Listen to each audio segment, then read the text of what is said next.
back to the Retro Craptacular podcast, where each month we continue our search for the best bad movies on the planet Earth. I am your host, Aaron, and I am joined, as always, by Matt. Hello, Matt.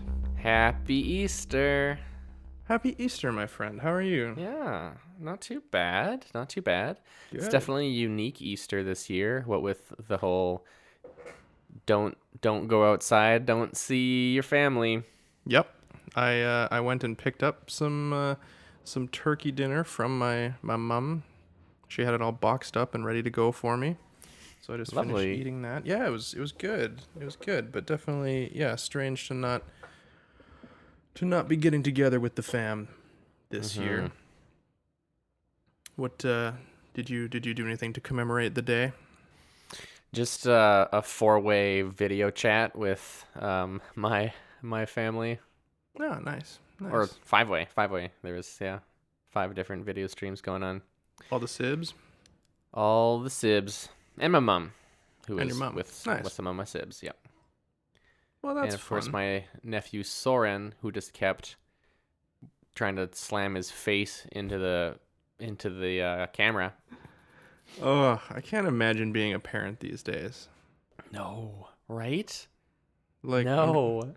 I'm sure you already feel trapped in a life that you can never escape from as a parent, especially a parent of small children. But I feel like that's just got to be even worse nowadays. Yes, I would imagine. Yeah. Children are lovely. Mm-hmm. But it's nice to give them back, you know? Yes, I do know. It's nice to be like, I'm finished. I'm finished with this interaction. Go back to your parent and let me be. So, I assume that you've been doing basically the same thing I've been doing, which is never leaving your couch except to make food. Sort of, except I don't even have a couch. Ooh. So, we never got one, and well, you ain't gonna get one now. Yeah. It's like all those little things that you never did in your day that you just like took for granted, like I'll just do it later. Yeah. And now it's like, oh shit, like I can't. Next weekend we'll go get a couch. Yeah, I know, right? A big one, getting your hair cut. Yeah. I'm so close to shaving my head. I mean, because if you do, I would love to have it filmed. Just saying. I've been growing my hair out for a long time. Yeah, it's been quite a while. It looks good. It doesn't look too long to me, but no, is it feeling too long?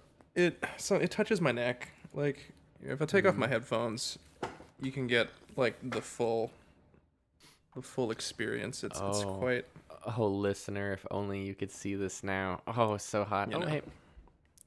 But I do like having the long hair back, but now I'm kind of like, it's a lot of work. I mean, luckily I don't have to go out or like be seen by anyone really, so it doesn't really matter. But it's nice to have the option, you know. Yeah. Like I could get rid of this if I wanted to. I'm just thankful I didn't go get a mullet, which is something I was considering doing. Oh, that's right. Like 2 weeks before the whole isolation thing started, I was like, maybe I'll go get like a cool mullet. That'd be sick, right? And some people were like, yeah, dude, actually, yeah, you could rock a mullet. You should do it. And I was seriously thinking about it, and I just kind of never got around to booking an appointment. And then our barber closed, and every other barber shop also closed. So I'm going with the flow for now, and I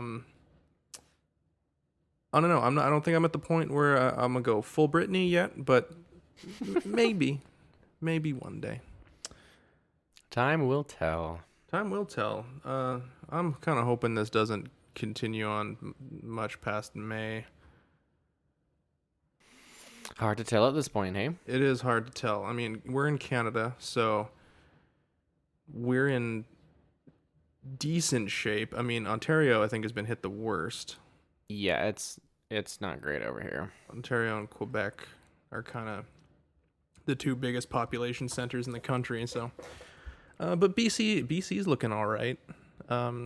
Nothing like what's happening in the States. If you're listening from the States, wow, our sympathies go out to you, because that just seems, it seems literally the definition of unreal. Yeah, you know, like it seems like it can't be real.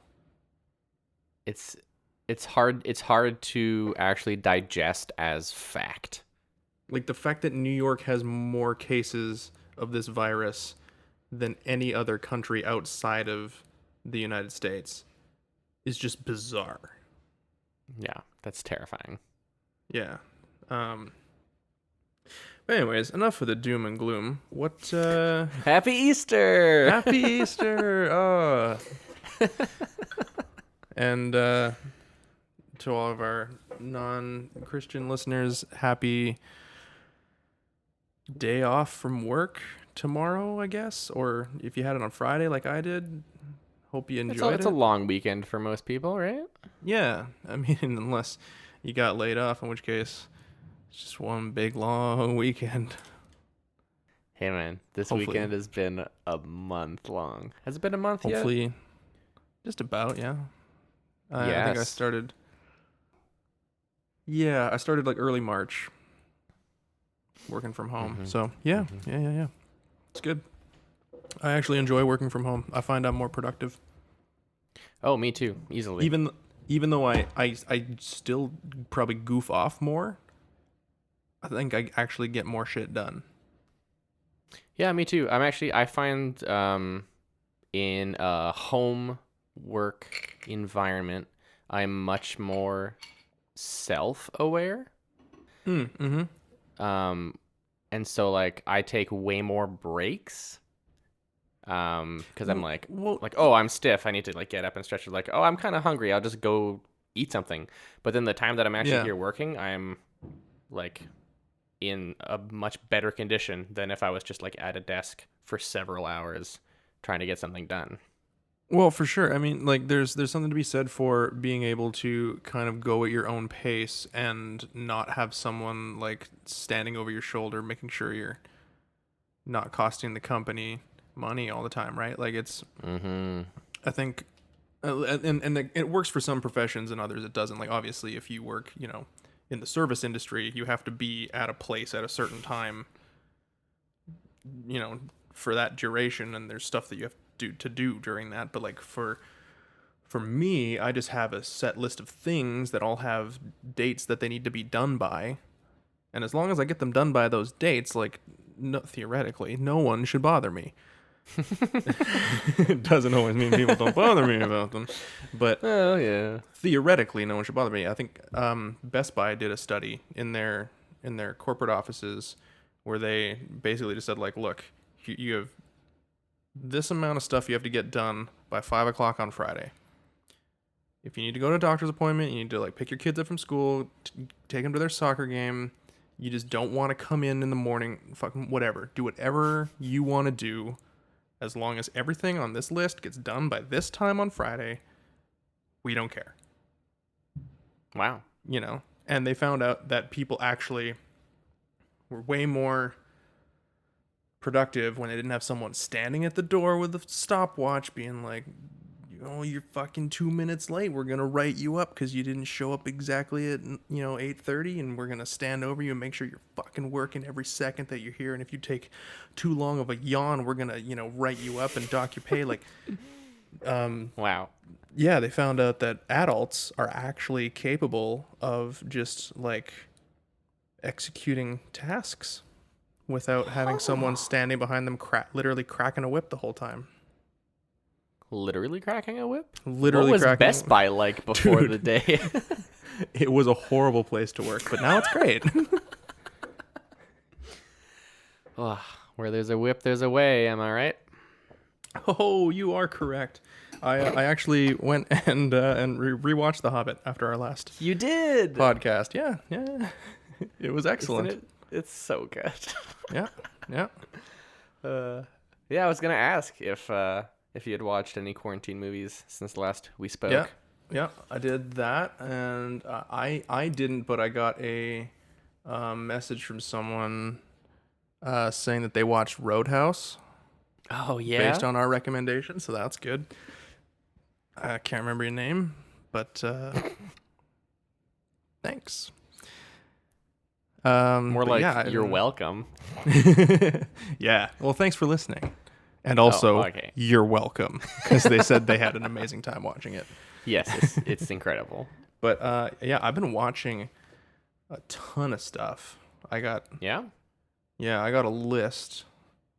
I mean, not a literal list. I got a mental list, but I don't know what have you been up to? Um, I don't remember. Time what has no meaning. Do you know what day it is? I Well, didn't when I all right, woke well- up. Well, I'll start. I watched the Dracula miniseries. Oh, how was that? Really, really good. Mm. Except for the last episode, which was kind of just okay. Oh, didn't go out with a bang. It went out with a bit of a whimper, and Oh. I won't spoil too much for you, but basically at the end of episode 2,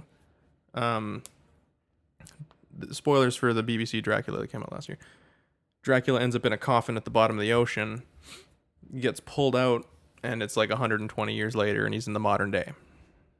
Mm. And then episode 3 is like him in the modern day, and there's like, you know, a modern day vampire hunting organization after him, and it's kind of like every bad choice that the new Universal Monsters movies keep making, where they're like, except for The Invisible Man, which is fucking amazing. If you haven't seen it, fucking watch it. Invisible Man, Oh. prime, so good. And I feel like, which is like bring it into the modern day, because it was like a cool gothic vampire horror show. It was fantastic. They gender flipped Van Helsing. Oh, cool.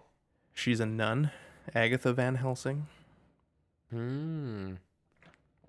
Really, really cool. But I think the bring Dracula into the modern day would have been a cool twist at the end of episode 3 to kind of do a new season with. But I don't think they're going to do a new season at all. I think it's just done. Like, it ended somewhat with a note of finality to it. Ah. Yeah, so I mean, it was still enjoyable. I think if you watch all 3 episodes, you'll have a good time. If you just stop after episode 2, you'll also have a good time. So, Win-win. the guy who plays Dracula is fantastic too. I can't remember it's like Cleese or Clace. Cleese Bang is his name. Kleis Bang. Oh, yeah, okay. That's how you pronounce it, actually. It looks like an Irish name. It's like Claes. Oh, okay. Well, then, So yeah, so it's you have so no it's idea probably how to like say it. Curtis. Probably, yeah. If it's like has its roots in Gaelic or something, then it looks looking looks, at it does not help you. Yeah, or like Tim. His name is Tim. Oh, yeah. You know, something like that. But yeah, that's one thing I watched. Did you remember anything you watched? Well, no, I wasn't thinking about it. I was just listening to you talk. Oh, cool. Hold on, I'm gonna close a vent. Mm.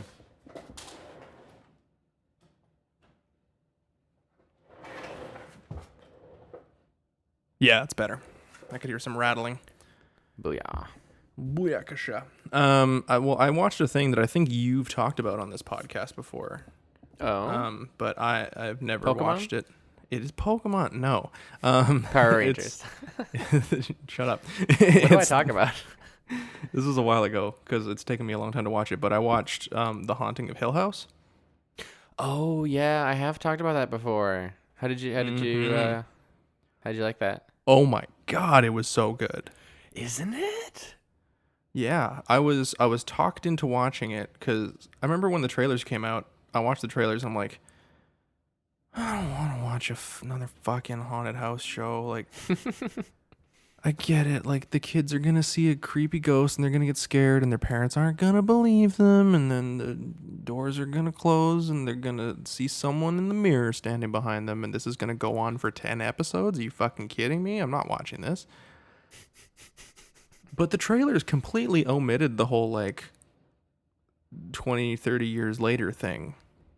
Yeah, I never actually watched the trailers until I saw the show, and then like when I saw a bit of it, I was like, oh, this isn't super representative. No, it looked super boring. Cause I don't like haunted house movies at the best of times. Like unless it's The Conjuring, I ain't interested. Um, but this was great. Yeah, I really enjoyed it. Actually, just a super interesting story. I Yeah. really like how it was told. That makes a huge difference to a plot, how Yeah, you yeah. unfold the story. And so, like, wow, super cool, legit creepy for me at least. I get scared really easily. I'm a wuss, but I felt like it was legitimate creepy, like every episode. Yeah, it was creepy. And there was one like jump scare that actually scared the crap out of me, Oh yeah. which is when spoilers for a show that came out like a year ago. When when they're in the car, the two sisters are in the car and they're driving after Luke, and then all of a sudden the ghost just jumps out of the back seat with no warning. Yep. They're like in an argument that's getting more and more heated, and then it just screams. Yeah, yeah.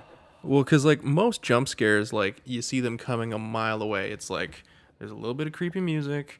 They're walking down the hallway with the creakiest floorboards of all time.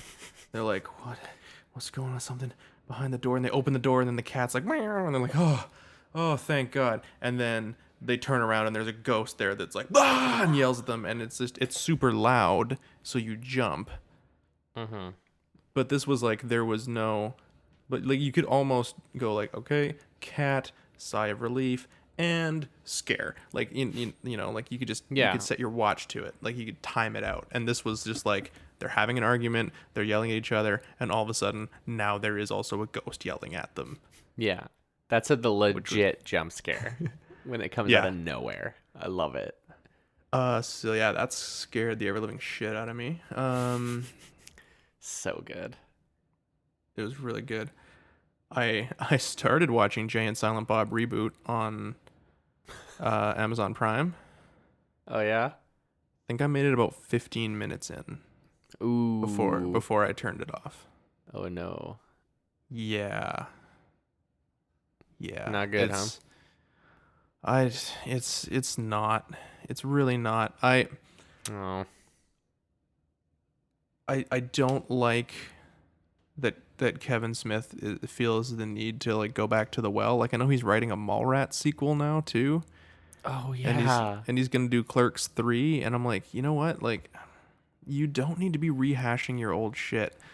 Like people, and I get why he's doing it because he's got a loyal fan base and he can like take the movie like what he did with Jay and Silent Bob Reboot was he did literally like a tour where he was like the movie is going to be in like they were in Vancouver for 2 nights and it was like Mm. $60 for a ticket. You go see the movie and then he comes out and does a Q&A after, and they did two nights, 2 shows per night, and he sold out the Rio for 4 showings. So that's $60 a head. That's a ton of cash. And so Yeah. for like a guy who doesn't have huge mainstream appeal anymore, like you put that movie in a multiplex and people aren't necessarily going to go, but the hardcores will come out and they'll pay that money to then see a movie and a show kind of after, right? Because he'll get up and basically he'll do a Q&A, but it's basically like a stand-up show Yeah. because he's a really funny guy. But oh damn, dude, the movie's so bad. That's too bad. I liked when he was doing his weirdo monster movies. Like, did you ever see Tusk? No, I didn't. It was a movie that was based on a joke that he made on a podcast where a man turns another man into a walrus. Like, kidnaps him and turns him into a walrus. And it's this fucking weird movie. Go find... I can't remember the episode number. It's like episode 143 or something of Smodcast. It's called The Walrus and the Carpenter. It was based on this like ad that someone wrote on Gumtree, which is a thing, like the Australian Craigslist. And I think they might use it in the UK as well. I think this was in the UK. That sounds Basically, familiar. with this guy was like, I will give you free lodging in my mansion if you will, for 1 hour a day, dress up in a realistic walrus costume that I've built and pretend to be a walrus. Because it reminds me of this time during the war when I was shipwrecked on this island and my only companion was a walrus. And Wow. I miss having the walrus as a companion. So it turned out to be a hoax. Like, it was a prank post. But Okay. it spawned this conversation where Kevin Smith and his friend Scott Mosier were like going like, oh my God, this is like a fucking horror movie. Like, he's going to knock him out. He's going to sew him into the walrus suit made of human skin, right? And like, spoiler alert, that fucking happens in the movie. Oh, gosh. And it's amazing, dude. And it's like, I went to see that movie in the theater. I was the only person in the theater. You know? And one of those, eh? yeah, so like financially it did not do well, but was it like I love that he chased that stupid idea. Cuz it's so easy to go like, should I make the Walrus movie? No, probably not. That's stupid. But fuck man, he did it and it was so good.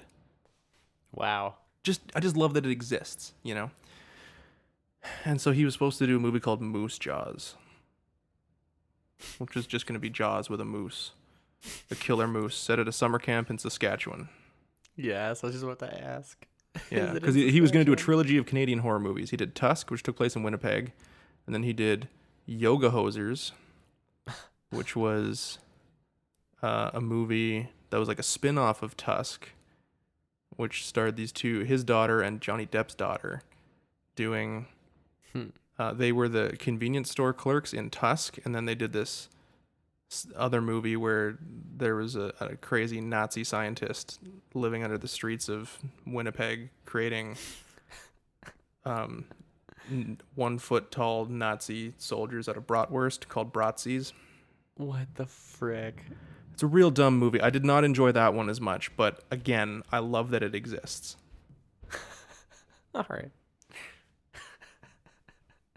Because it's stupid. Very. Sounds dumb. Yeah.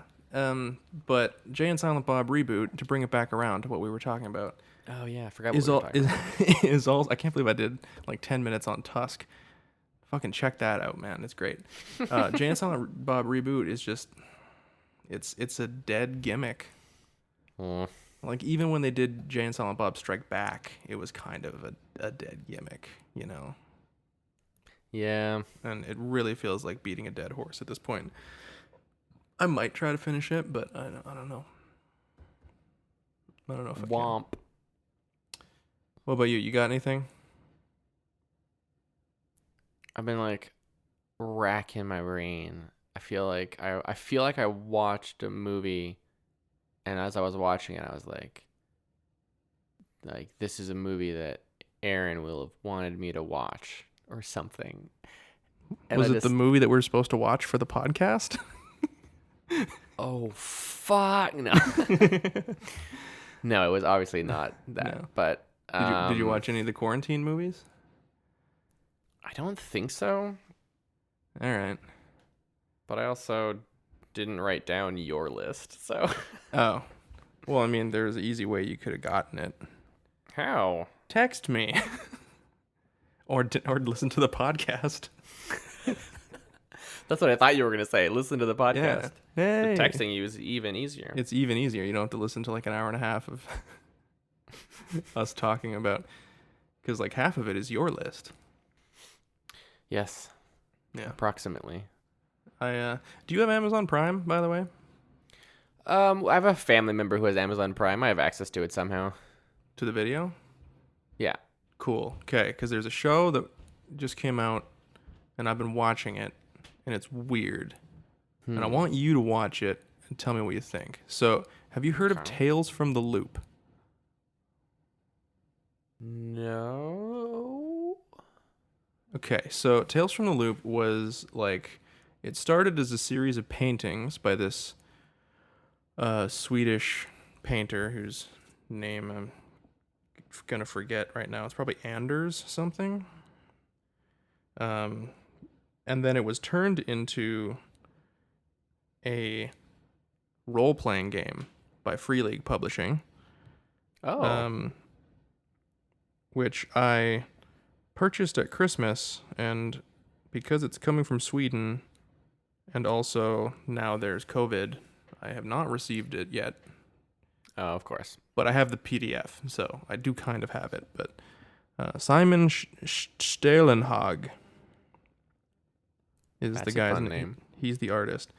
What is it? The A with the little circle over it. What does that do to it? Oh, I forget what that one is. Shoot. Stolenhag? I'm not sure. I think it's either in Norway, in Norwegian. I think it turns it into like an O. But I think in Sweden it maybe turns it into like a Stelen. I don't know. Stolenhag. Anyways, so it's like it's billed as like Stranger Things, like kids on bikes in the 80s, like Amblin movie, weird things happening in a town. You know, there's a weird quantum physics thing called the loop in this town in Sweden. In the show, it's in Ohio. And like it causes weird, physics-y stuff to happen. Okay. But like if Stranger Things is like the Steven Spielberg 80s, this is more like the Stanley Kubrick version of that. Whereas like it's very slow paced, the acting is very wooden, and the dialogue is super stilted. And it's not like super duper fun the way like Stranger Things is. Okay. And maybe Stanley Kubrick isn't the best. It's the only thing I could think of though. Like the only comparison I could think of. Like, if Stranger Things is E.T., then this is like 2001: A Space Odyssey. Like, Okay. you know what I mean? Yeah, I do. So it's like a semi-anthology. Yeah. Where Looking at it right now, it looks like every episode has a different director. Yep. Jodie Foster directed an episode. Andrew Stanton directed an episode. Oh, I also watched Wall-E. That was the other quarantine thing I watched. Oh yeah. Great movie. Great So movie. good. Andrew Stanton directed that too. But yeah, it's kind of strange. I watched the first 3 episodes. The first 2 kind of have similar characters.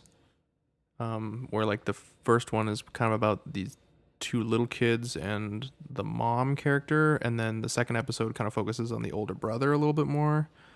And then the third episode is about the older brother's girlfriend, who was just like kind of like a side player in the second episode, and then now she gets her own episode. And so it's gonna kind of, I think it's gonna kind of be like Our Town, where it kind of just like hops around.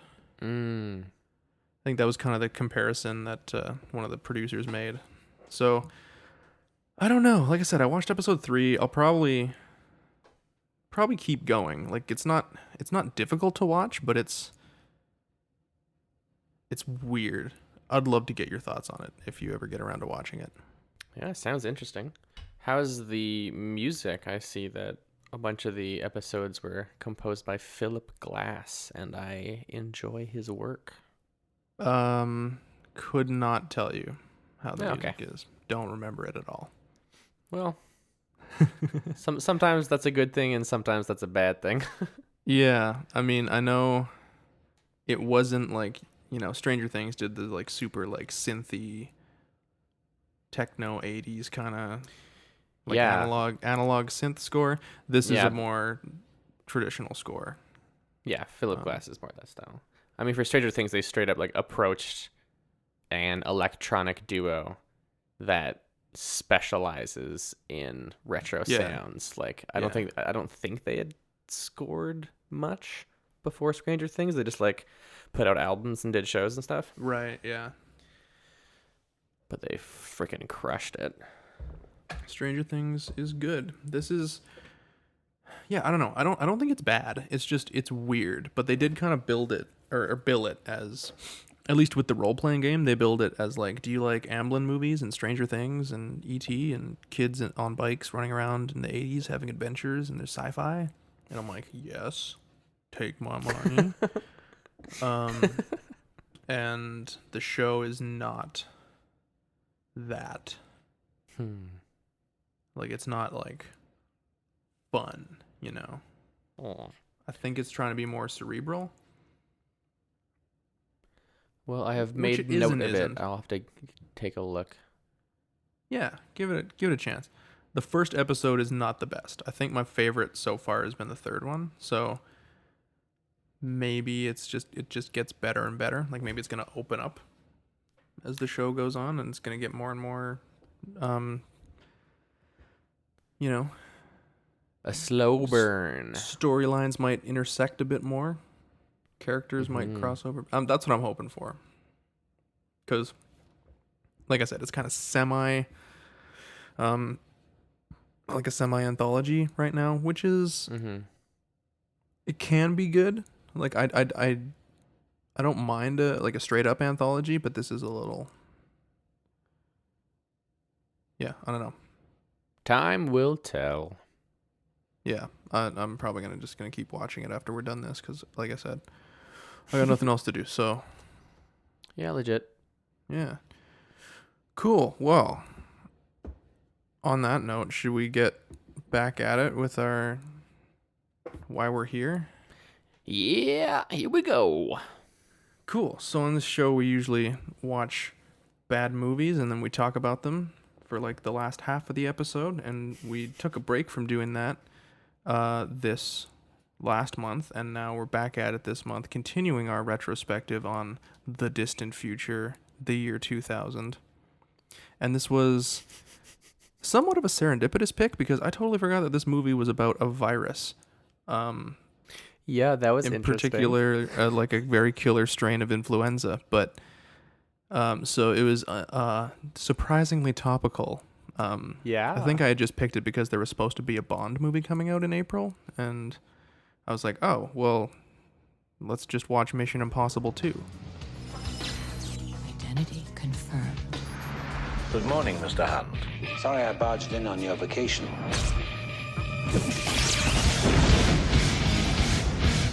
Well, Mr. Hunt, I don't quite know where to begin. You know me? No? Should I? She's got no training for this kind of thing.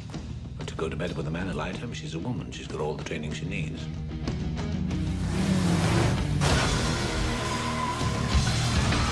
Welcome to Australia, mate. This ain't funny.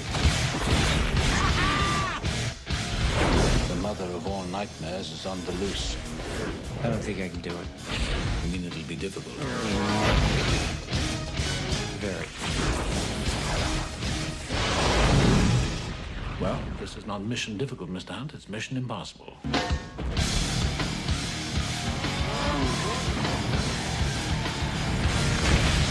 Difficult to be a walk in the park for you.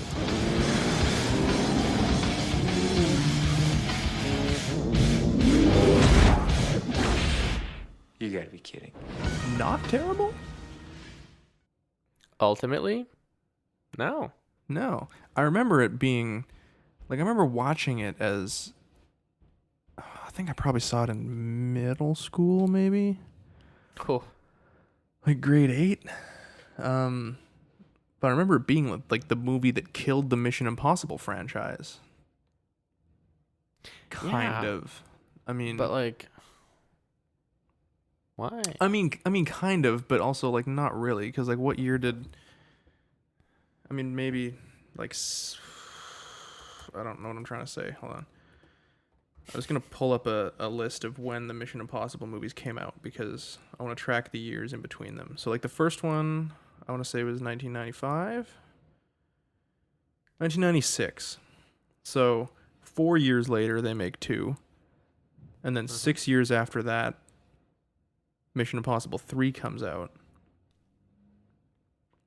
And then it's kind of been every 4-ish years because it was 2011. So Wait, 5 how many years. are there? There's 6 right now. Wow. So there's 5 years in between 3 and 4, and then 4 years in between 4 and 5, and then only 3 years in between 5 and 6. So I guess like 2 didn't, like, it is the biggest gap in there, 6 years between Mission Impossible movies, but like there was also 4 years in between 1 and 2, so it wasn't like they were pumping out a new one every year, like, you know.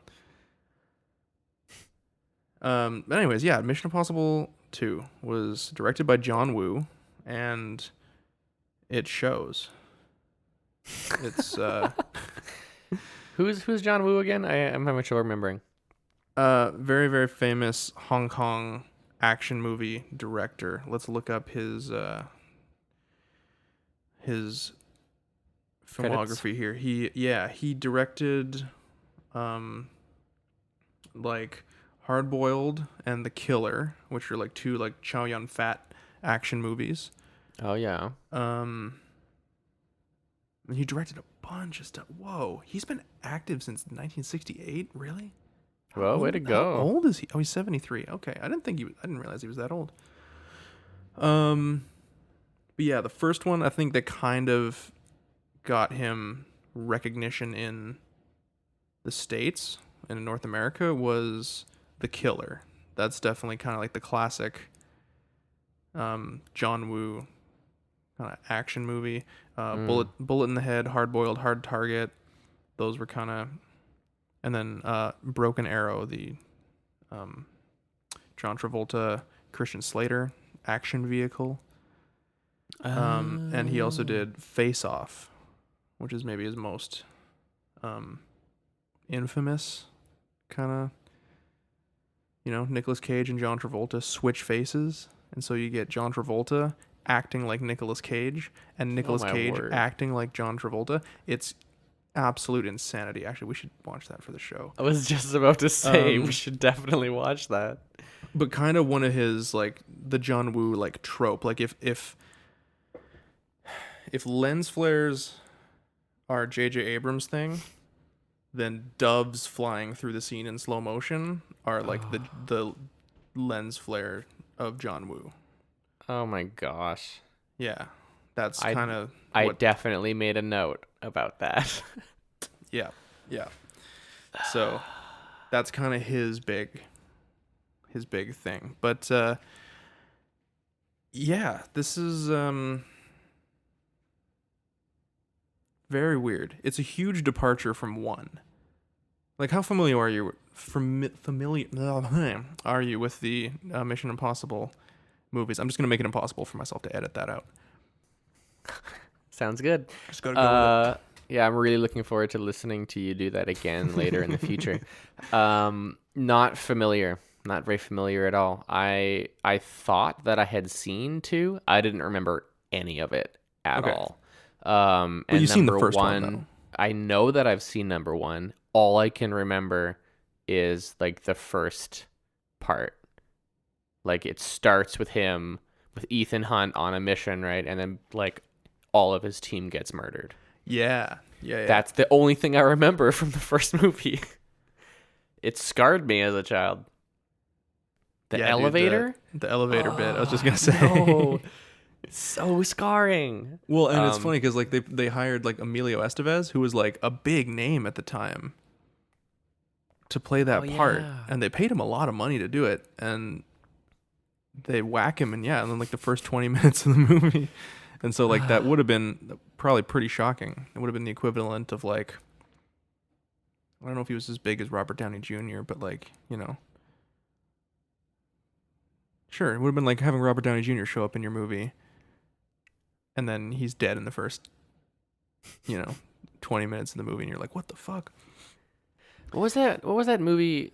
I think it was like a Coen Brothers movie where is it like Brad Pitt? I think gets shot in the face. Oh yeah, Burn After Reading. Was that George Yeah, Clooney shot him in the face? George Clooney just shoots him in the face like halfway through the movie. Yeah, man, that was shocking. And like, Yeah. I didn't see it coming. That's a great movie. That was very good. Yeah. But Mission Impossible 2, for those who haven't seen it, let's maybe just touch on the plot real quick. You mentioned before it's about a horrible virus. Yeah, so Russian scientist creates a horrible strain of influenza in a lab called the Chimera, and he also creates then a cure called Bellerophon, and the idea is to sell the virus. No, we don't learn right away what the intention was. Like, we don't have the beginning of the movie, but we do Right. learn that the idea was to make a deadly virus and essentially unleash it Right. so that the manufacturer would be able to make a shit ton on the only cure. On the antidote. Yeah. So Yeah. So what I couldn't figure out though is like, so the Russian scientist made it on purpose in order to sell the antidote. It wasn't like, because Brendan Gleeson is in this movie in like almost just an extended cameo, like he's in like 2 scenes. But he plays the head of like a major pharmaceutical company. And there's a somewhat confusing scene where Ethan Hunt is wearing a mask. By the way, everyone in this movie has too many masks. They're all using It happens masks. too much. Yeah. So many, like the mask thing was fun in the first one. I get that you got to do it, but like, Jesus, calm down with the mask. Maybe I'm going too far. Let's start at the beginning again. So he's on a plane, and with Ethan Hunt, Tom Cruise. And the captain says that they've been seen dropping cabin pressure and releases the masks. But what he's actually doing is he's gassing everyone on the plane because a bunch of terrorists are trying to steal this drug from the scientist. Yeah, he has the virus like in his Yeah. bag. Well, the virus Well- and the antidote. Well, does he? Because I thought he infected himself with it, and that's how he was transporting it. Oh, that's right. He was Yeah. the human incubator. Because But they I think he did have a specimen in his bag. I think he did. Oh, okay, maybe. Because I thought that the plot is somewhat confusing. A little bit, yeah. Although I can tell you what this Mission Impossible is about. I cannot tell you what like the MacGuffin in any of the other Mission Impossible movies is. 3, 4. Okay, Oh, yeah? 1. 1 is the list of active agents in the field, the knock list. Oh, yeah, that's right. They got 2 floppy disks. They need to steal the floppy disks. Might have Right. been a zip disk. It's unclear. But but it's some real mid-90s computer technology going down in that Yeah. movie. But this one is, it's very clear what they're after. It's a virus. Mm-hmm. But yeah, one of the things that I'm trying to remember now is if he did have a sample with him, because it turns out that Ethan Hunt is actually a Scottish man from Australia, who's on a plane with one of the others from Lost, Oh, yeah. whose name might also be Ethan on that show. Is it? It might be. That's a weird brain twist. It is. But he's the guy. And they were on a basically- plane. Oh my god! And it crashed. Wait. Same universe? Yeah. No, because that dude gets hit by a semi-truck Yeah. at the end of the He's- movie and his car he gets explodes smoked. so much. But then he wakes up on an island. On an island, and Ben is like, there's a plane crashing. You were on that plane. Anyways. It's the guy that's the first other that you meet on Lost. And they steal Oh, that's right. I the- remember now. He just had the antidote in his bag. Right. That's right. Yeah. Oh, yeah. That makes sense. Because he's Because- gonna treat him. He needed to treat himself with it, but he needed to. That's why they need to go steal the virus later. Mm-hmm. Yeah. Okay. That makes sense. So they steal the antidote from the bag. The virus is in the scientist. They don't know that, and so the scientist crashes on the plane and dies, and it explodes and it destroys the only sample of the virus they thought they were getting. And But they kills weren't. so many people. There were so many. It was a Oh, big yeah. plane. I mean, So these are many people who were. died. It wasn't a very full plane though. Wasn't it? I don't think so, because I remember thinking like, there's not a lot of people on this gigantic plane right now. Okay, There's hold like a on, I don't decent feel so amount, bad. but I feel like there was a lot of empty seats. But anyways, I mean, these are people that are going to release a virus and try to kill a bunch of people so that they can profit off the antivirus. Anyways, yeah, so they don't get it, so then they got to go steal it again. But who's hot on their tail? It's Ethan Hunt, and he's free climbing a rock. Yeah.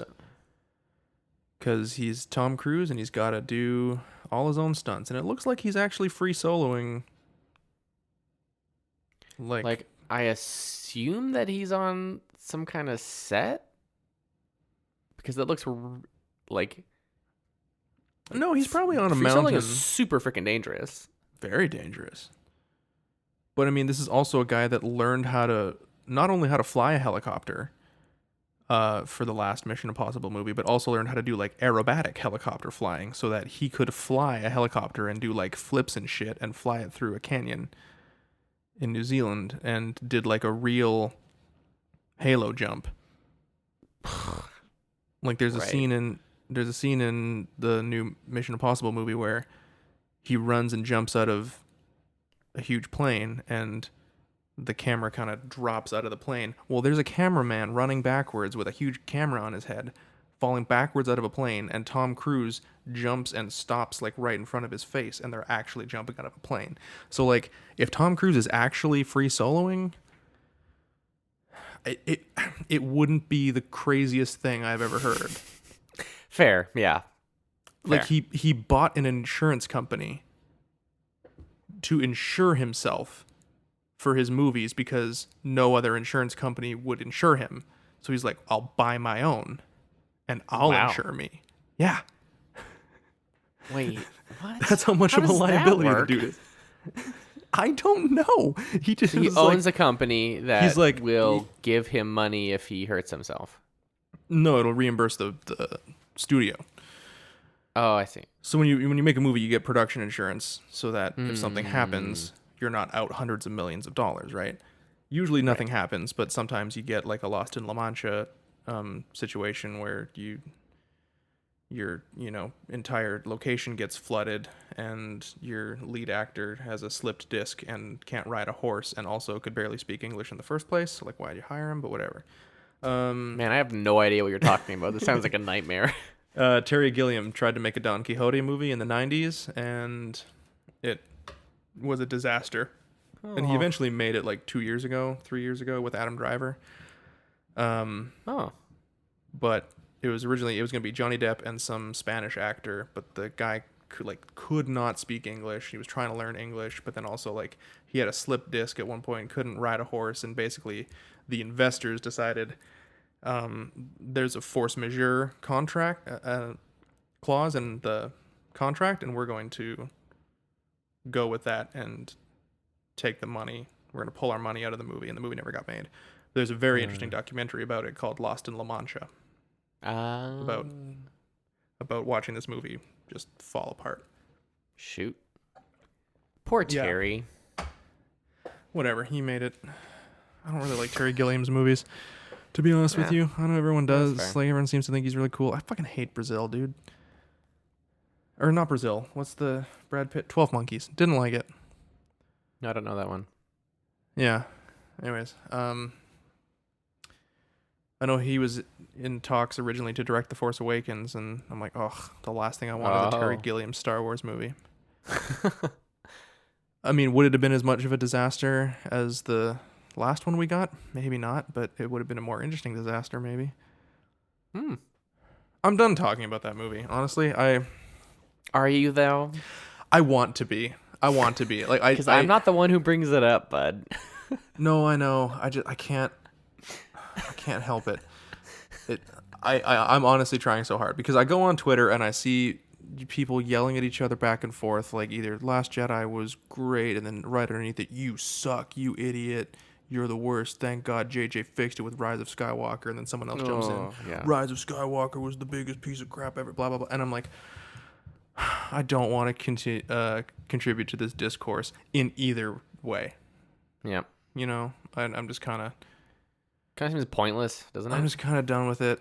I bought the Blu-ray. Of course you did. I bought the Steelbook because I needed it for my shelf because I had the Steelbook of the other two, and I'm a completionist. Yep. And filling that spot on my shelf was more valuable to me than the $50 that I spent on it, apparently. And I tried watching it, and I just couldn't get through it. So Mission Impossible 2. Yeah. Yeah. Yeah. What else about Mission Impossible 2? So There is a female member of the cast. That's true. Yeah. Tandy Newton's in it. She's good.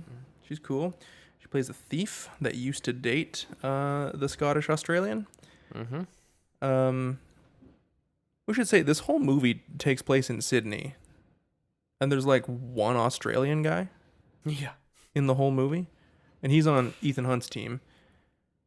The bad guy is Scottish. His henchman, I believe, is South African.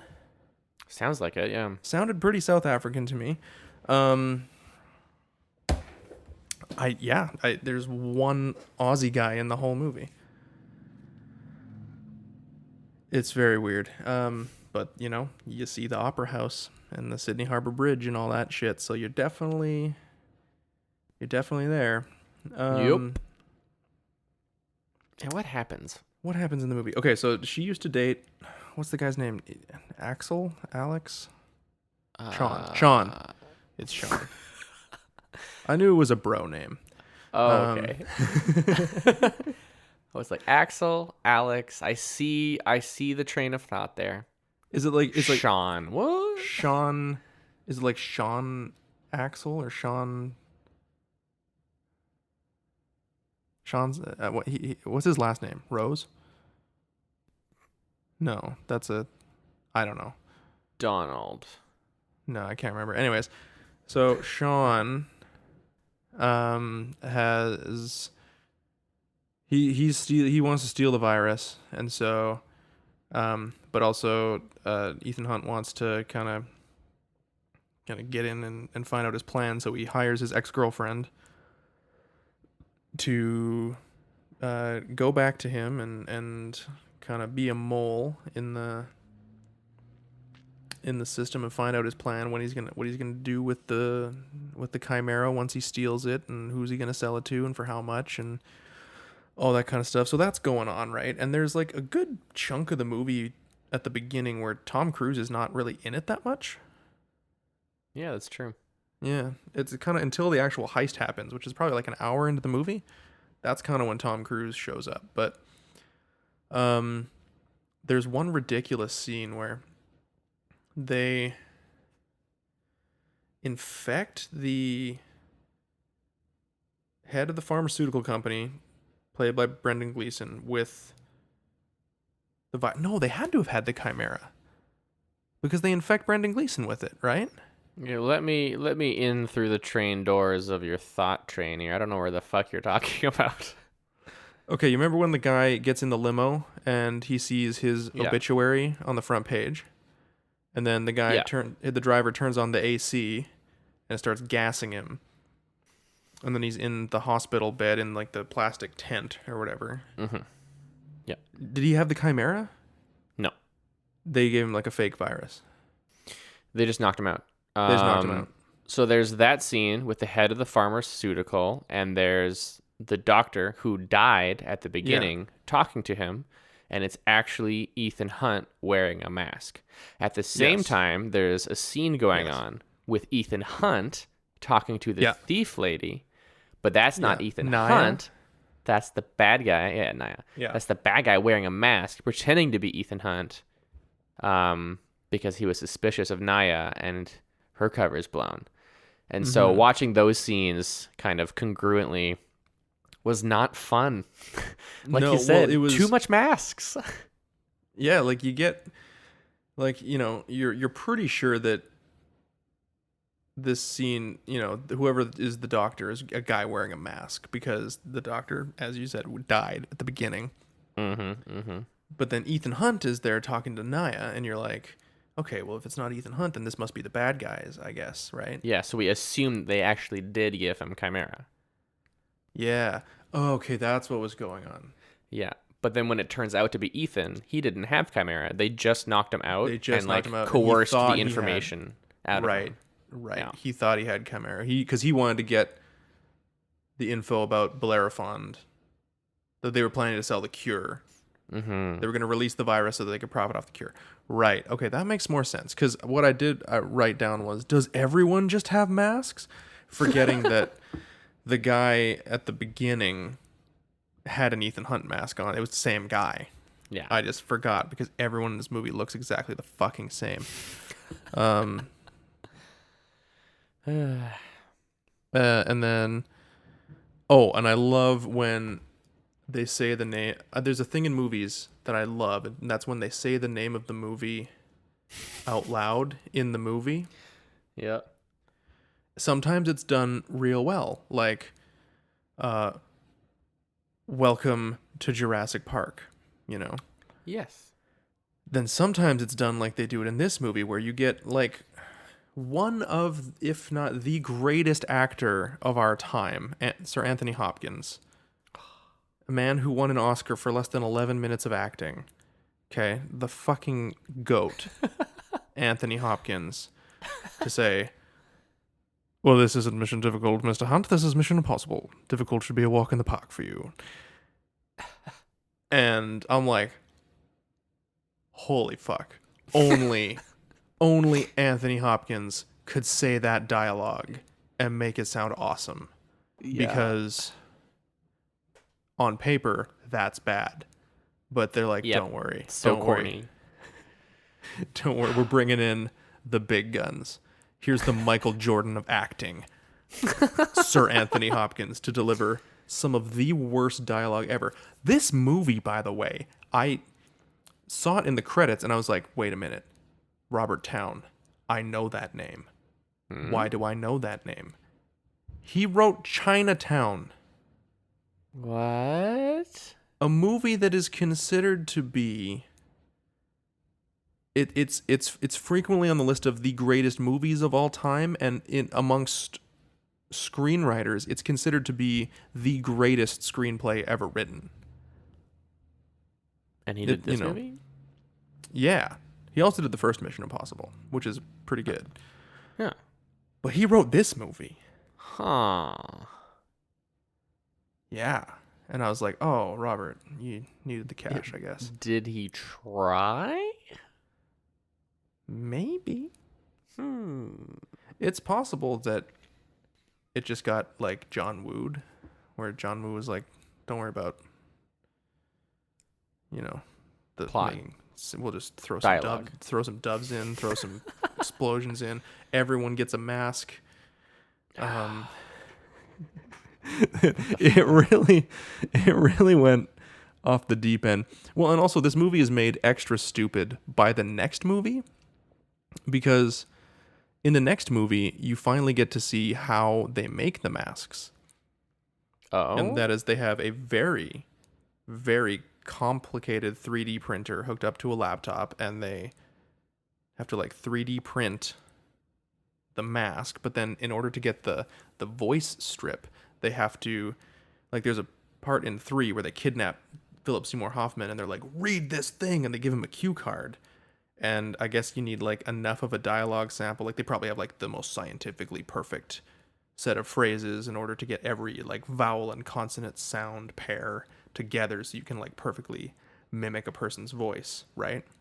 And so they're like forcing him at gunpoint to read this thing while they're like 3D printing the mask, and then it like has to like calibrate, and you know, you put the thing on. And so when I'm like at the very end, let's jump to the end. We'll jump back to the middle later, because since we're on the topic of masks, I want to talk about the double mask action that happens at the end, because Yes.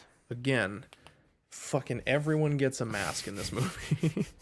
So Ethan Hunt and the South African henchman Yeah, it was have like a- the number 2. have a big old punch up in the hallway of this like castle or cliff fortress where they're doing their deal. And he like runs and like drop kicks him, 2-footed drop kicks him through a cloud of doves or pigeons or something as they're like flying away. It was the Yeah, best. this is an important note. The place was full of pigeons. Mm-hmm. Specifically, there were pigeons. Mm-hmm. So why there's a dove later is beyond me. But anyway, please continue. I think you can get white pigeons. So it's just supposed to look like a dove, but it was actually just a pigeon. Yeah, I've never maybe. seen a white pigeon. They're always like squab. speckly. Yeah, I don't think it's like street pigeons or I think like pigeons you would raise for food. You know, like squab. I think they can be white. Anyways, not here to talk about who can Squab? and can't be white. But so he runs and makes all the birds fly at the bad guy, and then 2-foot drop kicks him in the chest through the birds. It's amazing, and they have a big old punch up. And then the next scene is Ethan Hunt Ethan Hunt getting dragged into the boardroom of evil, where a surprisingly long e-transfer is happening. But I guess, you know, it is 2000, so Yeah, I don't know. it takes like a supercomputer, and they're probably encrypting it. I don't know. Ethan Hunt gets dragged in and dropped at Sean's. I wish I knew his last name. Sean Ambrose. Oh, hey. Is that right? That sounds right. That sounds right. Yeah. Anyways, I knew it was something stupid. Like Axel or Ambrose. Okay. Drops him at his feet, and they kind of have like, he's kind of going like, and he's like, why can't he talk? He's like, well, I think I broke his jaw, you know. Yeah.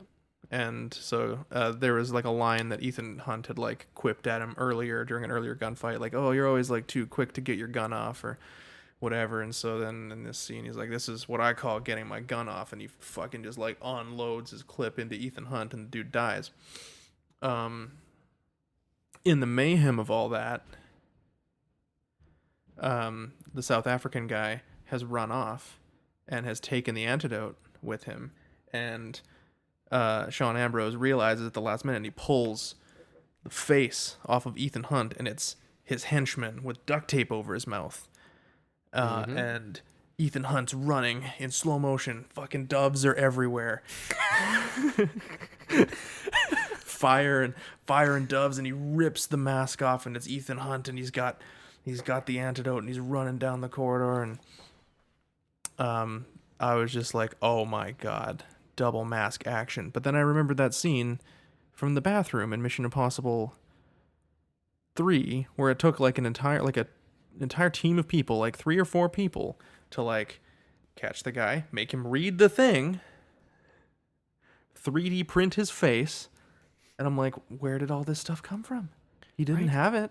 He just got it in his back pocket. Did he print it beforehand? How did he get the voice sample? What's going on? Yeah, for real. Like, how would he have a mask and voice sample of this specific dude? But more importantly, was he carrying around a mask of his own face this whole time? Maybe he's like, oh yeah, no, just I have a pimple. I need to put on a fresh face. yeah. Puts on a mask of himself. Maybe we don't even know what Ethan Hunt looks like. Maybe Tom Cruise is just the mask that he chooses to wear most of the time. Maybe it's actually Denzel Washington underneath there.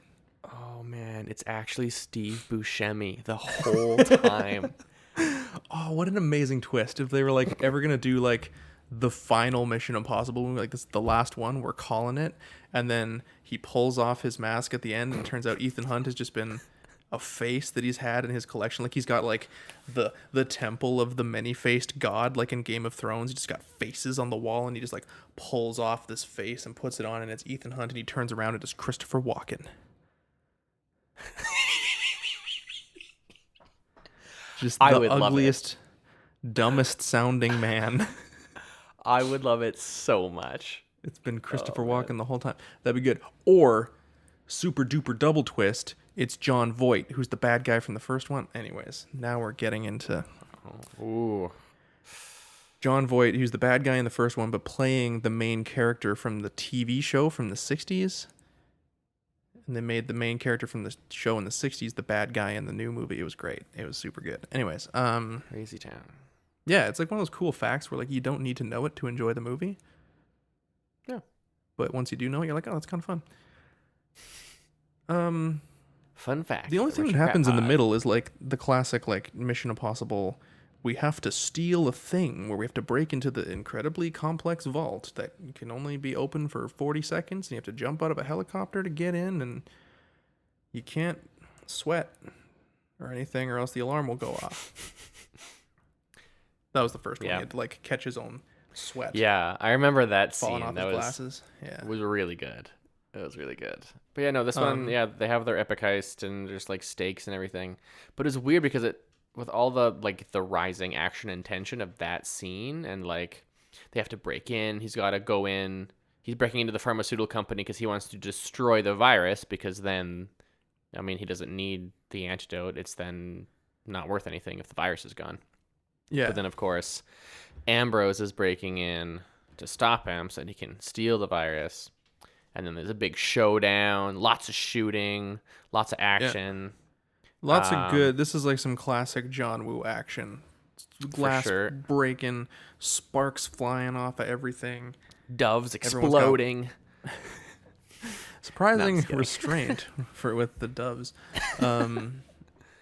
in that scene. But I actually really like that scene. I wrote, this is actually really good. I thought it was good too. It was partway through that scene where I was like, oh, I really like this scene, that I thought, wait a minute. There's like 40 minutes left in this movie. Is this the climax? Oh, no. The climax is going to be far worse. It's going to be a real shitty punch up on a beach.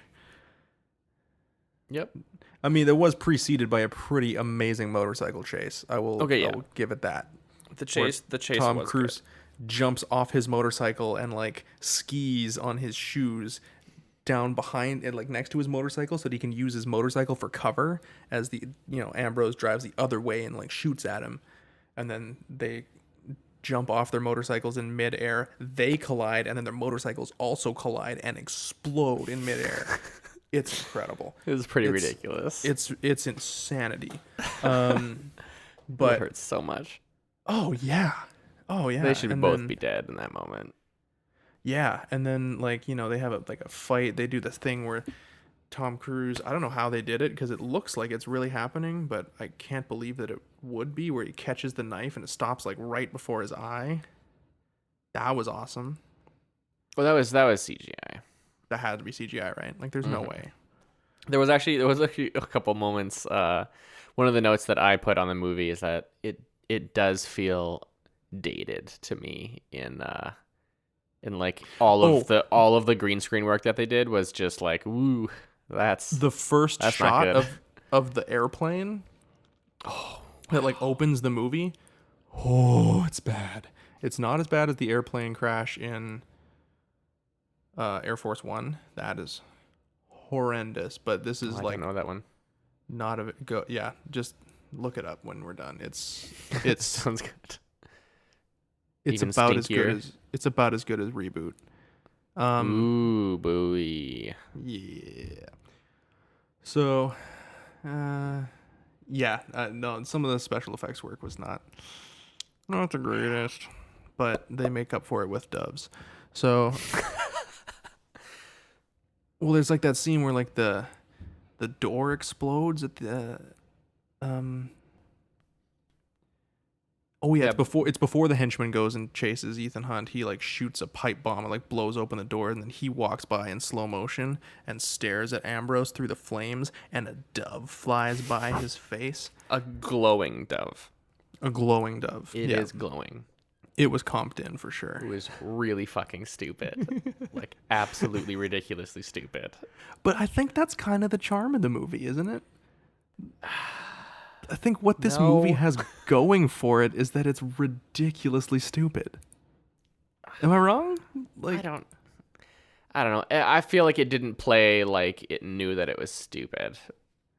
I felt like it was just stupid and trying really hard. It plays like they meant to do it earnestly, and that's kind of what I like. You know? Okay. Like, because there's like the new like Fast and Furious movies where like they kind of know that they're stupid, and like the only person who's actually taking it seriously is Vin Diesel. But then there's like, you know, movies like this where you can tell they were genuinely trying to make an awesome movie, and like at the time this was probably what was deemed cool, you know. Limp Bizkit doing your soundtrack and doves and explosions. Yep. The woo factor. The woo factor. So yeah, during the lab break-in, Naya infects herself with Chimera. We skipped that bit. Yeah, so that scene felt like the climax. Like it was the best scene. I wrote during that scene, the music is way too epic. That was part of it. That's why I had to stop and be like, wait, this isn't the climax of the movie. Why does it feel like it is? And a part of that was the music got so huge. Hans Zimmer was blowing his wad too soon. Oh yeah, dude. Got to practice your tantric composing, man. Keep it together till the end. Did he do the music for this? I'm not surprised. Yeah. It makes sense. Yeah. Yeah. I mean, it felt like Hans. Was it Hans? Now I'm doubting myself. It probably was, because I don't remember it specifically, but it felt like movie music, so it was probably Hans Zimmer. Impossible to. You know. I am Googling it. No memorable themes, but there is definitely music there, so that's probably a sign of Hans Zimmer. Dun, dun, dun. I'm so bad at looking stuff up. That's all right. I'll keep talking while you're doing this. So, yes, it's Hans Zimmer. Okay, we're done. Nice. She infects herself with Chimera. Hans Zimmer blows his wad, and then Ethan Hunt jumps out a window. The Zimmer load. He's like, "You got 20 hours, and I'll get more fun into your system." And he jumps out the window, and then maybe some stuff happens in between then and now, and then they have a knife fight on the beach, and it ends with Ethan Hunt kicking a gun up out of the sand and doing a sweet catch and spin. And he shoots Sean Ambrose a whole bunch. And then that's kind of the whole movie. Yep. Oh yeah, and then he inoculates Naya. Yeah, he saves her, and then yeah goes on vacation at the end. We didn't talk about how he gets his mission should he choose to accept it. So he's freeballing it up the cliff, and he gets to the top. Not what that means. And he gets to the top, and all of a sudden a helicopter shows up, and a dude in a suit with a rocket launcher leans out the window and shoots a rocket, and the rocket like sticks into the ground, and a pair of sunglasses pop out of the tail. Oh my gosh. And he pulls off the sunglasses and puts them on, and he's like, "Mr. Hunt, your mission, should you choose to accept it." And it's Anthony Hopkins, and you're like, wow, how did they get him? He's like, "Next time you go on vacation, do try to tell us where you'll be going." And he's like, "If I tell you where I'm going, it wouldn't be much of a vacation." And then he throws the glasses, and they explode into the main credits. And it's... Yep. I feel like it defines what, like, a movie from 2000 should be, you know? It's like Yep. everything from the 90s built up into that moment where he throws it and all of a sudden it explodes and Limp Bizkit is playing. Oh, iconic. Yes. I had the soundtrack to this movie as a kid. Oh no. There was a real bad Metallica song on it too. Mm-hmm. Yeah. Yeah.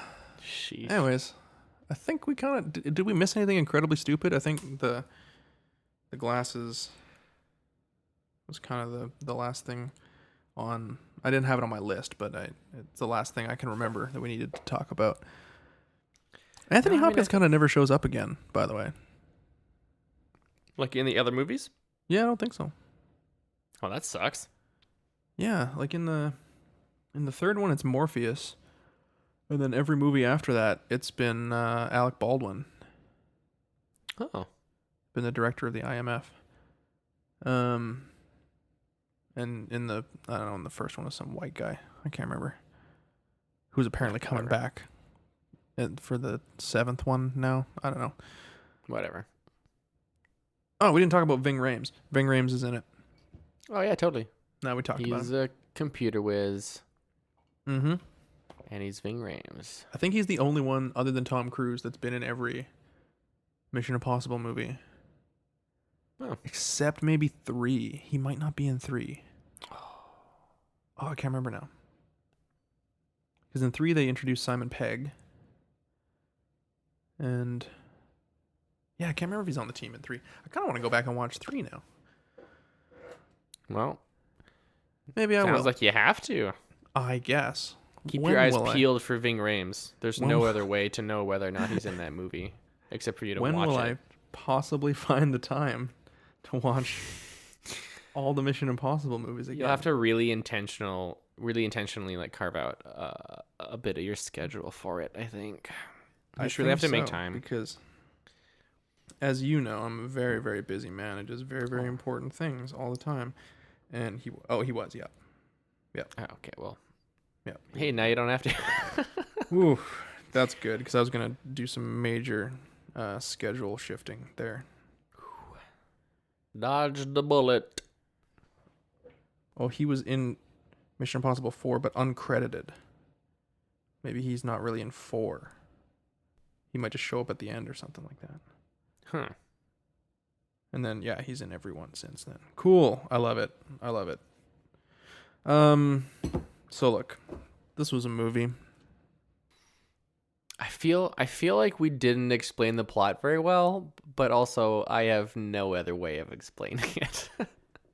I mean, what do you want to know? Guy tries to steal a virus at the beginning, fails. Tom Cruise hires his ex-girlfriend to infiltrate his inner circle, find out when he's planning on stealing the actual virus, attempts to steal the virus at the exact same time as him, which doesn't make any sense. Do it the day before, man. Like, why are you doing it at the same time? She infects herself with the virus. He then decides his new goal is to get the antidote into her, and he's got 20 hours to do so. So he crashes the e-transfer party that's happening at the Sinister Cliff Base in Australia, and sends his team to go pick her up because she's getting dropped off in the middle of downtown Sydney somewhere or something like that. But then later she's actually on a cliff thinking about jumping off because she doesn't want to die from Chimera. And it ends with a incredible explosion dove motorcycle chase that ends with kind of an underwhelming fight on the beach. And Tom Cruise kicks a gun into the air and shoots the bad guy and inoculates his girlfriend in the nick of time, and then goes on vacation again.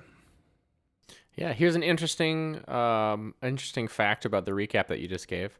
At the very end, you called her his girlfriend. Mm-hmm. And I don't think that it's even come up yet in all the time that we've been talking about the movie that they are like together. I just Because- assumed that it was a given because it's a movie from the early 2000s, and he's a man and she's a woman, and so obviously at some point they're going to have sex. Yeah, like right away. Because she's the Because she's the only female. He's the lead. He's supposed to go recruit her, but he goes and sleeps with her. yeah. There's a very but sexy... like it was so unnecessary. Like in Yeah. all the time that we've talked about the plot, it was not necessary for them to have gotten together. Okay, well, and that's kind of maybe the weirdest part of the movie is because then he's like trying to recruit her to go after Ambrose, and she's like, ugh, so that's what this is about. You want me to sleep with him in order for you to, in order to find out, the information about Chimera, whatever. And he's like, yeah, it's like, well, you were the one that made this physical, and it's like, you guys boinked once. Why are you getting so upset? Like it's played off like they're like in love with each other. It's assumed right away that and they're like, in love and with like each Tom, other. well, yeah, because Tom Cruise is like, I don't want to do it. I don't want to send her in. I don't want her to do that. And like, why does she have to do it? Like, what's she gonna be doing? Like what do you want her to do? And Anthony Hopkins is like, sleep with a man and lie to her, and lie to him. He's Oh, like, yeah, she doesn't have any training. Yeah, that's it. She doesn't have any training. It's for like, this. Like, what training does she need to sleep with a man and lie to him? She's a woman. She's got all the training she needs. Yeah. And I'm like, wow. Hashtag me too. Can't write that line anymore. Oh yeah, wow, that was bad. That was the biggest cringe for me. And there was a glowing dove that flew through a burning door, and I was like, no, this was way fucking worse. Yeah. So, yeah. So it's like it's played off like they're in love. After Tom Cruise crashes her jewel heist, and then they sleep together once. Yeah, it felt really unnecessary. It did. But, it's a movie. You got to have a love story, or else why even do it? Why even make a movie if you're not going to boink? Yeah, I like that they kind of canned that in the later Mission Impossible movies. Like in 3, he has a wife because he's like tried to get out of the game, but he gets dragged back in. Oh, classic.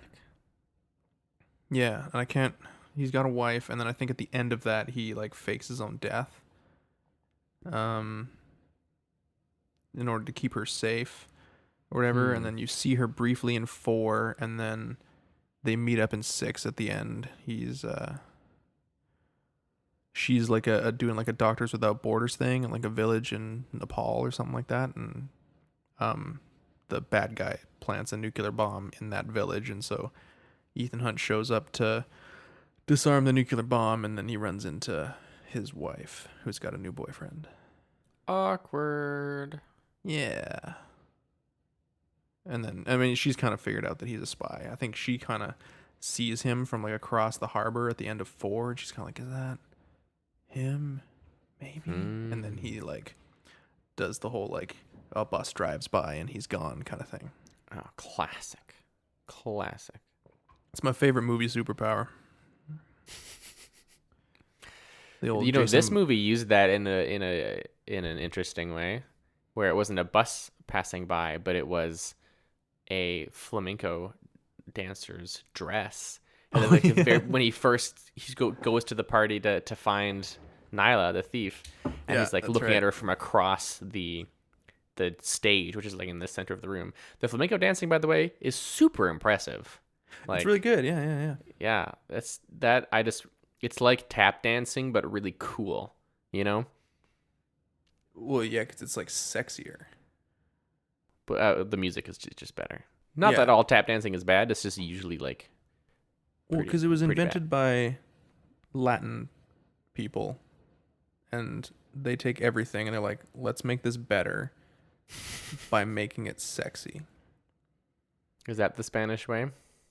Yeah, like white people were like, let's tap our feet on the ground real fast to make a bunch of clickety clacks, and that'll be great. And then Spanish people, Latin American people, I don't know if they were from Spain or if they were from Central or South America. I think flamenco is Spanish, but Is it Spanish? Oh, whatever. They're romantic people in Spain, and so they're like, this kind of dancing is impressive and it's fun and it sounds cool. But wouldn't it be better if, like, the people doing it were, like, this close to just fucking right in front of you? Like, they're doing this dance, and, like, at any moment, they could just tear each other's clothes off. And just get down to it. It's the same with like, a tango. It's just ballroom dancing where you're 1 second away from doing the horizontal cha-cha.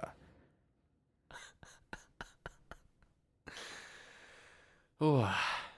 So thank you, Spain. Thank you for taking everything and making it sexy. Yeah, that's good.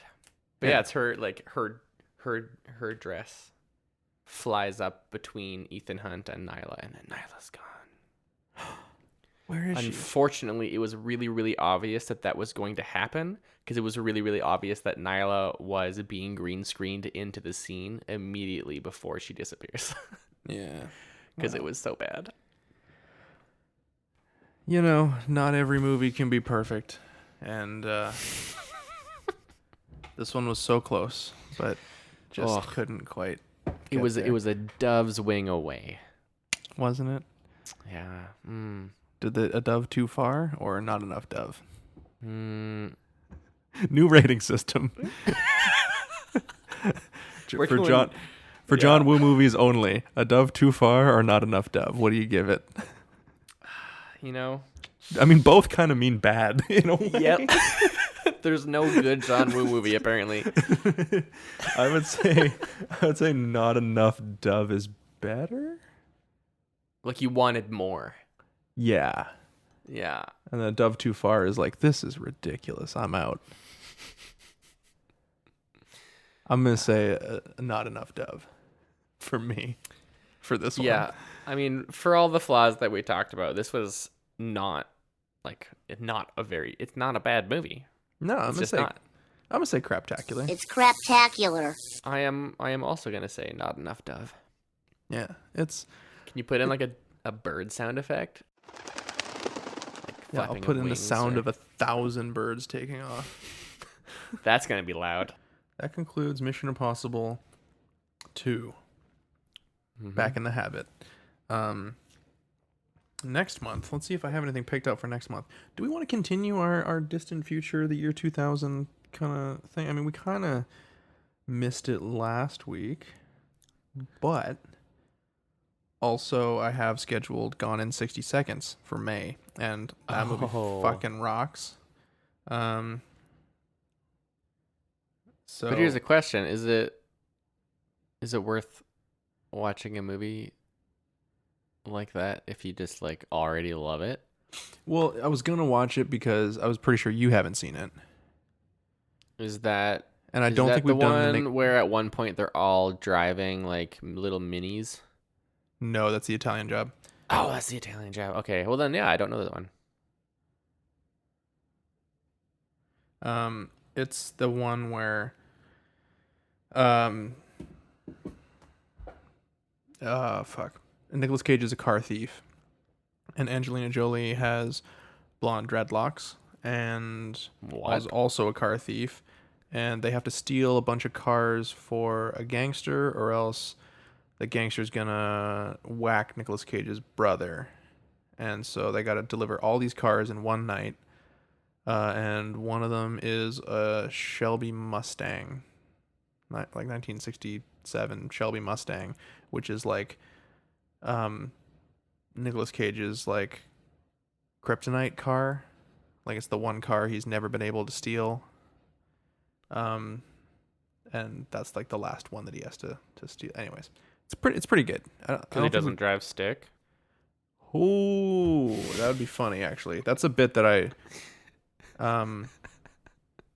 would love to put in a movie one day, is like a guy like, stops a car at gunpoint and like pulls the person out. He's like, get out of the fucking car, get out of the car. He like gets in, he's like, cops are chasing him, he gets in and he's like, there's a stick shift.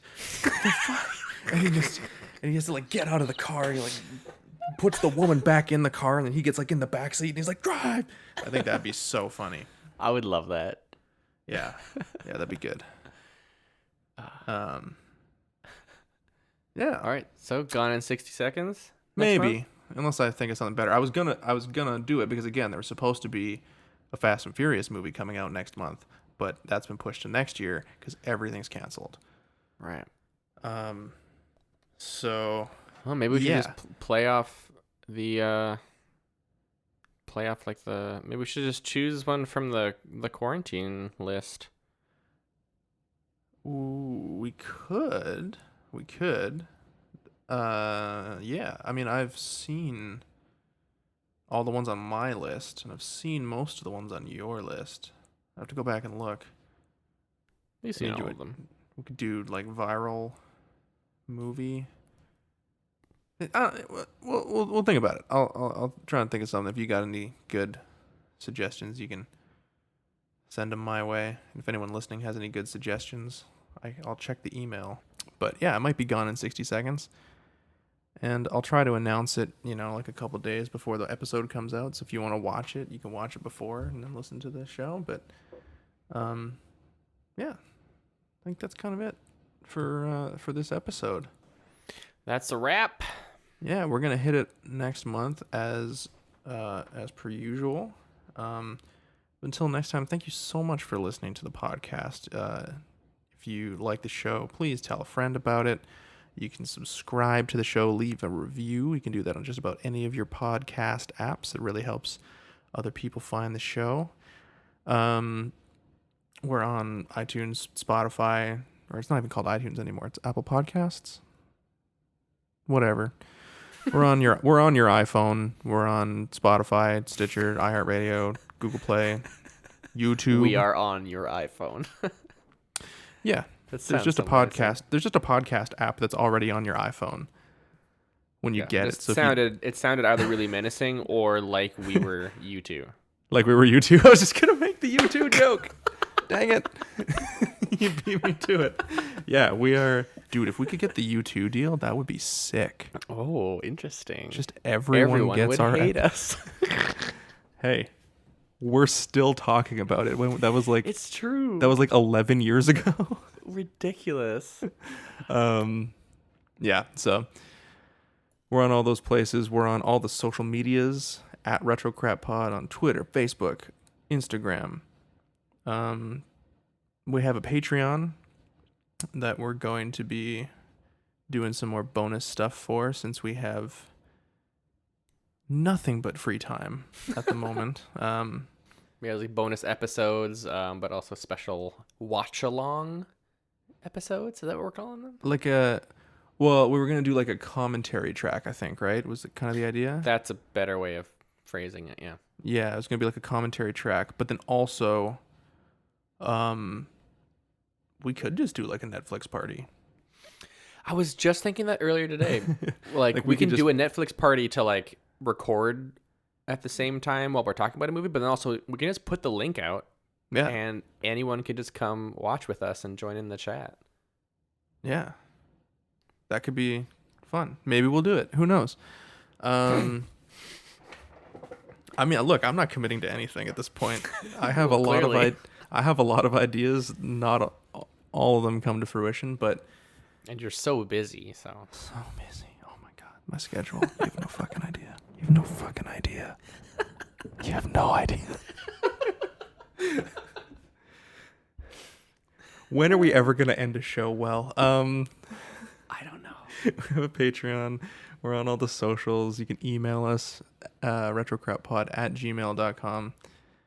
Please send us an email. The only people that email us are this marketing company that shells out for bad movies, which I guess is like our thing. But yeah, it sucks to get the emails still. Because like there's movies that are bad, and that's why they're great, and that's why you watch them, and I think that's kind of what we try to put out there. Like, you know, those are the craptaculars. Whereas these movies are just bad because the people making them are talentless and didn't try. They're just steam piles. I want movies that are people trying really hard and failing spectacularly. Yep. Yeah, so it's a fine line, to that definition. But yeah, That's what crap. We've talked before about what craptacular means on the show.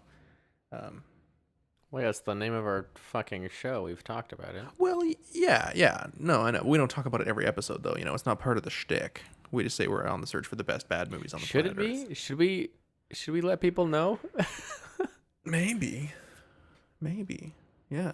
Do you ever find a podcast and not start with the first episode? Yep. Oh, okay. Usually, Never mind then. Well, it depends on how I'm getting to that podcast. Like, usually how I discover podcasts, I either discover the host somewhere else and then jump to their podcast. And so then I kind of just look for like a topic or an episode title that interests me and kind of start there. Or it's like there's one that's like guest starring the host of another podcast that I listen to. And they were like, hey, I did this podcast this week. You should go listen to it. It was a lot of fun. And then I go listen to that show, which is how I discovered my favorite podcast, Do Go On, was Nick Mason from the Weekly Planet was a guest on an episode. And so I listened to that and I was like, this is kind of funny. And then I saw that they did an episode about the great maple syrup heist. And I was like, oh, I heard a different podcast about this. Let's listen to this. And then this kind of spun out of control from there. And I've listened to every episode multiple times. But so no, I don't always start at the front unless it's like, so like those, a couple of the hosts of that podcast have then since started spin-off podcasts. And so I have been listening since the beginning. And so I've started with the first episode and just gone week to week as they come out. But I see. yeah, I don't always start on the first one. Usually I kind of start with a topic that interests me or a guest that interests me. Right. Depending That on what makes the sense. podcast is about. Yeah. Yeah. That's how I pick podcasts. You always start at the top or the bottom? Yep. Yeah. Yep. Always. Because also usually I think like the first episode of something is not going to be the best. Like I think it kind of takes a while, 5 or 6 episodes usually to kind of find your groove, hit your stride. So Yeah, often, but I don't know why. That's just how my brain works. I always want to start with the first one. fair enough, right? You wouldn't like start a TV show with being like, I'm going to jump in like the middle of season 3, just kind of see what happens. Episode 5 has an interesting title. Let's see what that one does. Yeah. I mean, depending on the show, right? But like, No, not depending on the show. I would always start with episode 1. well, I don't know, like something like Top Gear, for example. I might go like, I'm not interested in them reviewing, this BMW or whatever, but I am interested in them trying to build hovercrafts. So maybe I'll start with the hovercraft van. It depends on. That's a fair point. Okay. Like if I was listening to like a true crime podcast, which was like a linear story and had like seasons, obviously I would start at the beginning.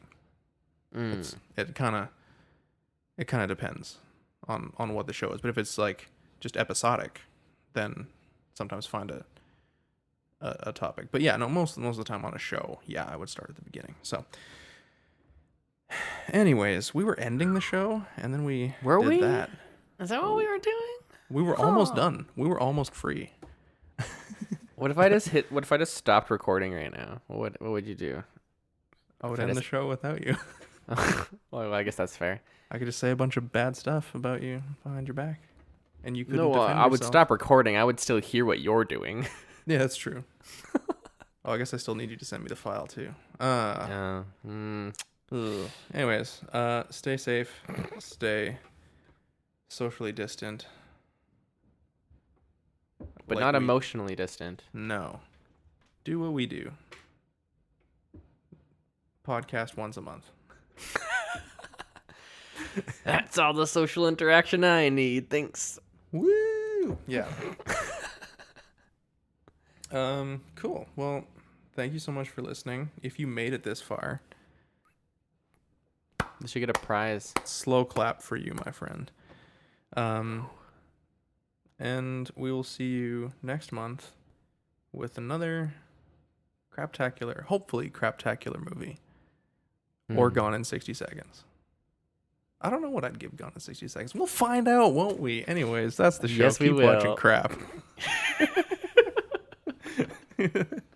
Nailed it. Nailed it.